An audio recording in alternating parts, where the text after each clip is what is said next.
This is the game Mind Magic. And we should do this. And this is the first step. And this is the second step.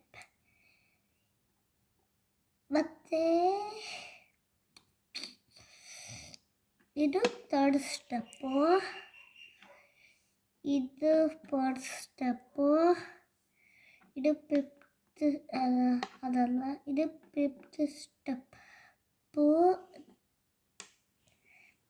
ಇದು sixth step, ಇದು seventh step,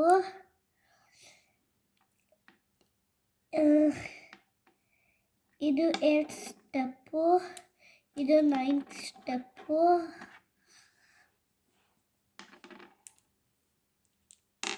ಮತ್ತು